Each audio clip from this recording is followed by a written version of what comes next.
Bienvenue dans une nouvelle vidéo. Moi c'est Sarah. Et moi c'est Igor. Et voici Jeff derrière nous. C'est notre maison roulante. Et dans cette vidéo-ci, on va vous montrer notre quotidien en arrivant sur un spot pour dormir. Et en même temps, on va vous faire notre room tour. Alors ça fait 2 mois qu'on voyage avec notre Jeff. C'est un Land Rover Defender 110 de l'année 2011. Et donc on vous emmène avec nous dans notre maison roulante. Donc première chose à faire, c'est trouver un emplacement pour dormir. Et donc ici c'est pas compliqué, on est seul. On est tout seul. Donc on va juste se mettre là.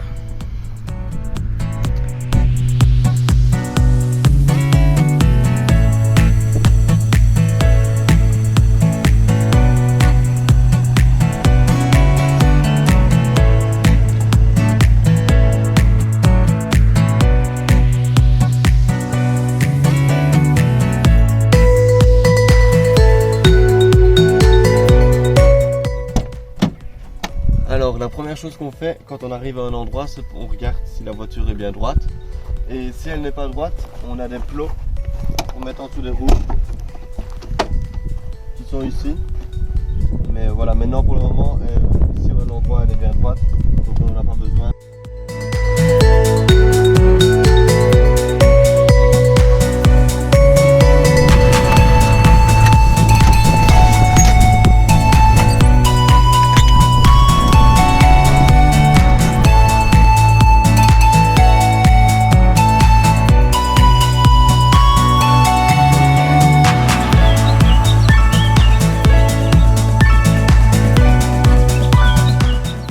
Donc là on a descendu la table et les chaises.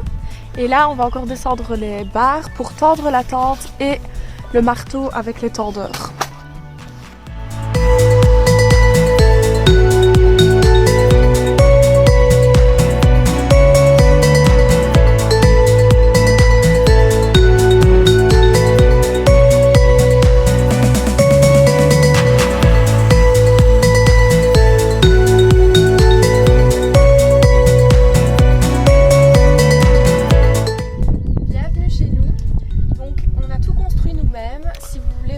L'aménagement, toutes les vidéos sont sur notre chaîne, donc n'hésitez pas à y aller. Donc on a décidé de faire une banquette en L. On s'est vraiment placé le plus bas possible, donc on est sur les garboux, on ne sait pas aller plus bas, mais donc comme ça c'est quand même agréable pour s'asseoir. Et donc quand il fait pas beau dehors, on peut facilement passer une après-midi ici à l'intérieur. Mais ça reste quand même une Defender, donc l'espace est quand même assez restreint. C'est donc pour des voyages plutôt dans les pays chauds, pour pouvoir vraiment profiter un maximum de l'extérieur. Donc en roulant, on a toujours notre panier avec les rideaux, le coussin, notre couverture et notre bac à salage qui est simplement une taille d'oreiller derrière.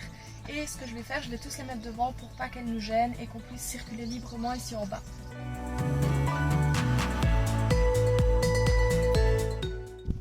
On va sortir la cuisine extérieure pour pouvoir bien faire à manger dehors.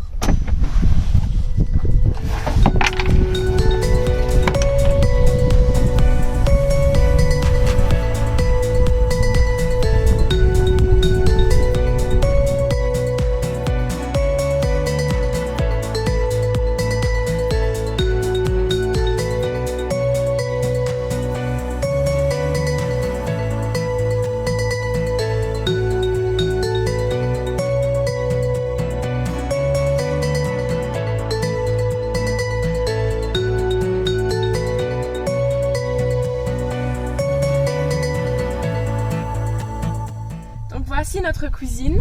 On a un plan de travail, ensuite le frigo. Donc ici on a un bec à 2 gaz qu'on vient attacher pour rouler, comme ça il ne bouge pas. Donc notre réchaud est connecté à notre bonbonne de gaz. Et en fait ici on a dû changer de bonbonne de gaz parce qu'on est en Espagne qui n'avait pas les bonbonnes qu'il nous fallait. Mais sinon notre bonbonne de gaz rentrait vraiment en dessous dans notre cuisine. Donc ça c'était vraiment pratique, mais c'est pas grave, on a trouvé une autre solution. Il est même attaché avec des élastiques. Et en fait de base là il y avait notre réservoir d'eau potable pour boire alors. Donc ici on a un rangement pour les ustensiles de cuisine. Et ici en haut on a 2 petits crochets, donc on en profite pour mettre les clés, comme ça on les perd pas. Donc pour les rangements de la cuisine, j'enlève ceci. Donc ici on a premièrement tous les ustensiles, les assiettes, etc. On a ici encore des petits couteaux. On a le café, notre cafetière. On a des petits poêlons derrière. J'ai les tasses, les gourdes, etc. Donc on a vraiment des grands rangements, c'est super pratique. Donc ici de l'autre côté, on a plutôt tout ce qui est poêle, le four Omnia. Donc ça c'est une casserole qui cuit comme un four. J'ai une grande casserole. On a aussi nos fruits. Et puis notre petite bassine pour faire la vaisselle. Repliable, c'est super pratique. Donc voilà. Ensuite ici en bas, on a notre bac pour nos couverts.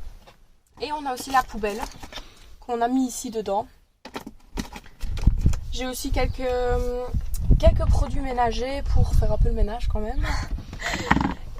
Et voilà, alors farine, sucre, etc. Tout ça se trouve ici. Et alors ici c'est encore le garde-manger. Et là on a tout ce qui est conserve, épices, pâtes aussi. Oui, sauce rouge, etc. Donc ça aussi c'est notre garde-manger.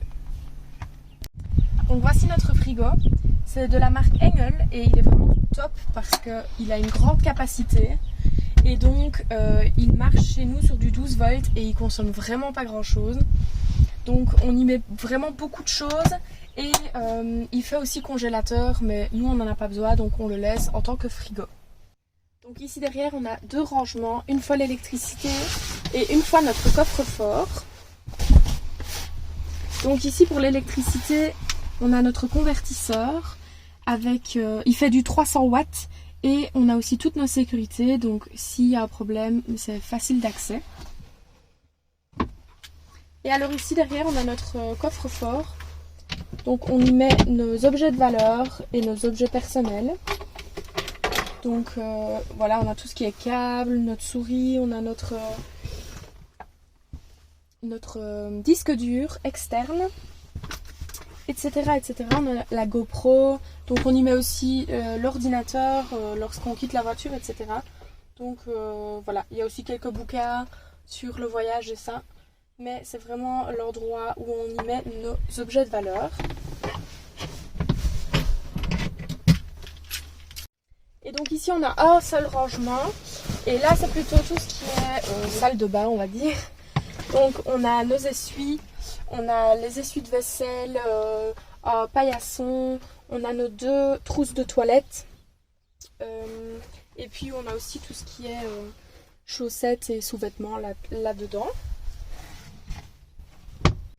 Donc ici on est venu mettre deux petits crochets pour une fois notre sac à dos qu'on utilise au quotidien et nos casquettes.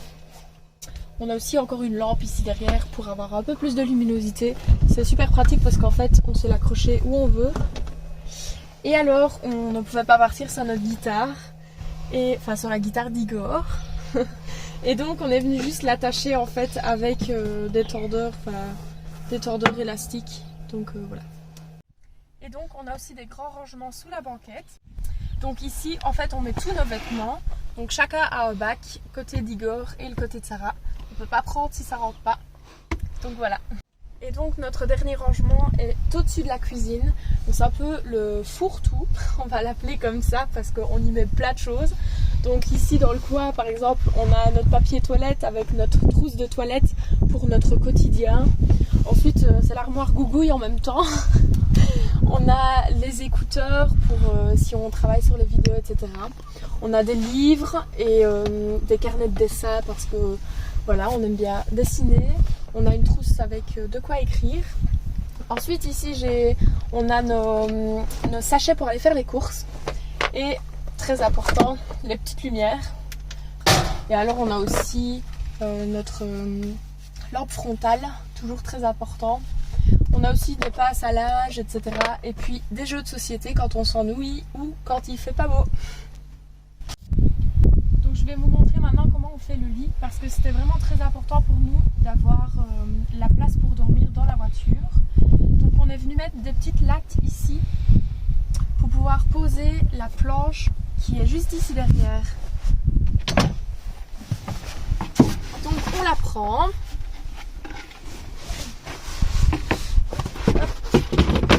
vient la poser. Ensuite, on a le mousse qui vient se glisser juste ici. Et ensuite, on a ici derrière un petit mousse pour compenser. Je ne l'ai pas mis dans le bon sens.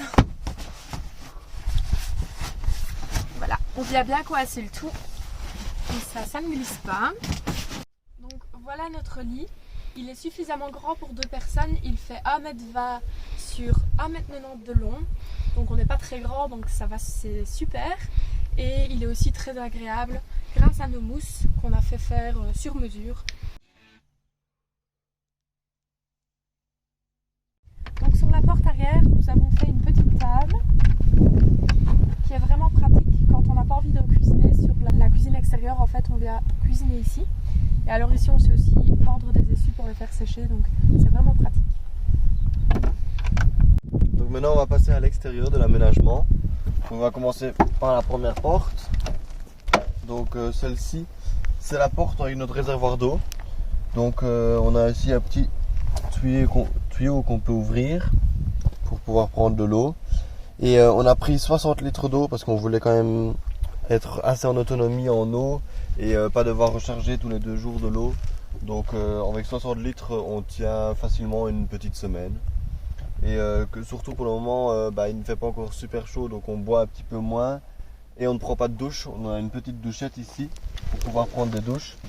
Et donc on tient beaucoup plus longtemps. Donc voilà, ça c'est la petite douchette. Elle se branche facilement sur du 12 volts.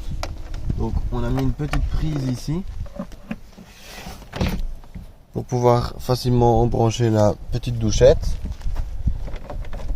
Puis on a une petite pompe à immerger qu'on met directement dans le réservoir. Puis ici on peut allumer la petite douchette. Et on a de l'eau courante pour prendre une douche quand en été il fera chaud et ça. On pourra directement prendre une douche ici. Et alors ici, comme on a montré au début, on a les plots pour mettre la voiture droite. On en a 2. Et puis ici au fond, on a notre tuyau d'arrosage. Donc c'est pour remplir le réservoir. Et on a un tuyau de 15 mètres de long. Comme ça, si on n'est pas tout près d'un point d'eau, on peut quand même facilement recharger l'eau. Et puis de l'autre côté, on a un grand rangement encore avec toutes nos chaussures. Donc ici, c'est toutes nos chaussures. On a aussi le réservoir d'eau qui était à la place de la bonbonne de gaz sur la cuisine. Mais donc pour le moment en Espagne, on le met là et quand on arrive à un spot, on le sortira. Et puis au fond, il y a une deuxième bonbonne de gaz. Et puis ici, on a encore un rangement qui est très pratique où il y a beaucoup de choses qui rentrent. Donc on a une fois une corde. Donc cette corde là, on la met ici à l'arrière de la voiture. Parce que quand la voiture n'est pas parfaitement droite, la porte ne reste pas toujours ouverte. Et alors on a une sangle qu'on met ici, qu'on peut tirer. Comme ça la porte reste tout le temps ouverte même si on n'est pas tout à fait droit. Puis on a nos vestes de pluie. Donc qu'on a beaucoup utilisé pendant ce voyage malheureusement. Donc voilà, on a tous les deux des vestes de pluie. Et puis sinon c'est un peu notre boîtier de sécurité. Donc on a nos gilets jaunes, une boîte de secours. Ici au-dessus on a le triangle. Et puis on a 2 petites brosses pour facilement nettoyer les chaussures. Et une petite brosse pour nettoyer à l'intérieur, ce qui est super pratique. Donc quand on arrive sur un spot, c'est à ce moment-là qu'on décide si on dort dans la voiture ou dans la tente. Et donc ici, on est tout seul. Donc nous ici, on va ouvrir la tente. Mais avant ça, on va vous emmener sur le toit et on va vous montrer tout ce qu'on a là en haut. Donc voilà notre toit. Il est vraiment très rempli. Il n'y a plus vraiment de place pour mettre quelque chose dessus. Donc à l'avant, on a notre panneau solaire qui est de 130 watts. Donc quand on reste plusieurs jours à un endroit, on l'incline. Comme ça, on a le plus d'énergie possible. Juste derrière, on a notre caisse. Donc c'est un peu notre garage où on met plein de choses dedans. C'est vraiment super utile. Et à l'arrière, on a notre super tente. Puis on a encore rajouté 2 sacs ici.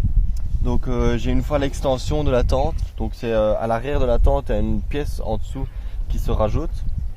Et on a encore un autre sac où on a mis pour le moment les vêtements et ça d'été. On a aussi une balle de basket dedans et ça. Donc voilà notre super caisse où il y a plein de choses qui rentrent dedans. Donc on a déjà sorti les chaises de camping et la table de camping. Et puis donc on a une bâche ici qu'on sait mettre sur le côté de la voiture, donc qui est super contre la pluie ou en été contre le soleil, comme ça on sera bien protégé.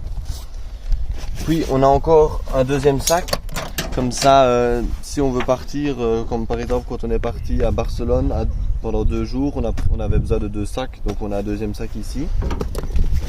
Puis on a quelques cordes, encore une deuxième ici, avec un tendeur pour si on a besoin de vraiment bien tendre une corde. On a notre super hamac. Ça c'est vraiment génial quand on veut faire une petite sieste à midi au soleil. Et puis on a encore quelques affaires techniques. Donc j'ai ici une caisse à outils. Donc où j'ai des tournevis, des marteaux, j'ai quelques éléments pour l'électricité et ça dedans. On a quelques bières ici en haut. On a une bonbonne de gaz parce que comme on a dit tantôt en Espagne on n'y a pas les camping-gaz, donc on avait deux camping-gaz et donc celle-ci est vide, donc elle est là pour le moment. Et puis on a de l'huile pour la voiture, des câbles pour la batterie. On a encore des élastiques si on a besoin d'accrocher quelque chose, ce qui est super pratique. Et puis on a un petit cric et un kit pour réparer des pneus. Donc j'espère ne pas avoir besoin, mais si on en a besoin, il est là. Et on a une petite grille aussi. Donc si un jour on fait un petit feu ou quoi et qu'on veut griller quelque chose sur le feu, on a une petite grille avec.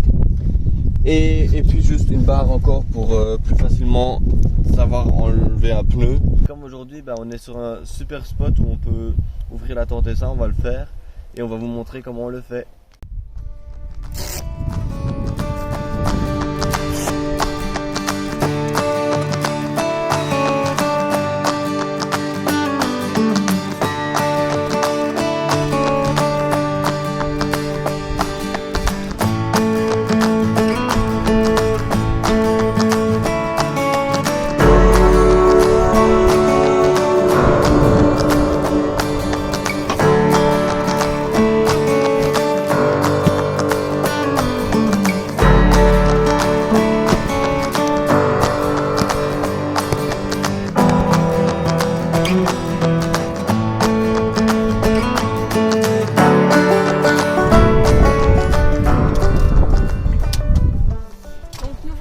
Chambre en haut, donc on a vraiment beaucoup de place. Le lit fait 1m40 sur 2m20 et on y dort super bien.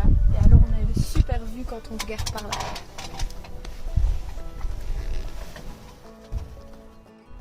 Alors quand il va pleuvoir plusieurs jours, nous on va descendre l'extension pour pouvoir vraiment circuler en dehors de notre petit espace intérieur. Et alors en fait l'extension toile vient se mettre juste en dessous de la tente. Et alors on a vraiment une pièce au sec en dessous. Et c'est vraiment chouette pour rester plusieurs jours au même endroit.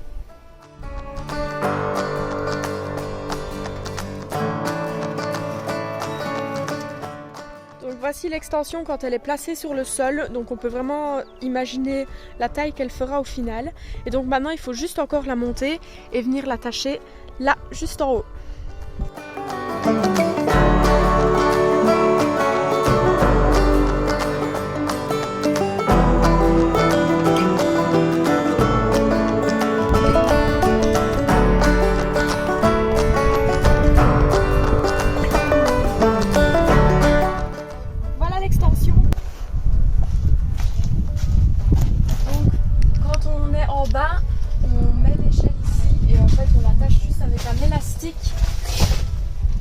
Pour qu'elle ne soit pas dans le chemin. Et alors on a vraiment un super grand espace. Donc quand il pleut, il y a rien non plus dedans. Donc quand il pleut, on met la table et les chaises à l'intérieur. Et alors on a vraiment un espace de vie beaucoup plus grand. Et on peut aussi être debout, donc ça c'est vraiment chouette. Et puis aussi la bâche. En fait, elle remonte sur 20 cm, je dirais, comme ça. Même s'il pleut fort à l'extérieur, c'est pas possible que l'eau rentre parce que la bâche remonte un petit peu. Ce qui est aussi super chouette, c'est que puisqu'on dort en haut, quand la tente est faite, et le matin, par exemple, moi je suis une lève-tôt, donc moi je me lève plus rapidement qu'Igor. Et je peux juste circuler en bas et faire ce que je veux. Et Igor, il reste dans son lit, tranquillou, et je ne l'embête pas.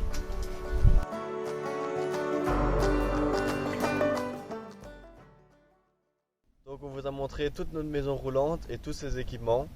Si la vidéo vous a plu, n'hésitez pas à liker, partager et commenter. Suivez-nous sur Instagram et Facebook et on se dit à bientôt pour plus d'aventures.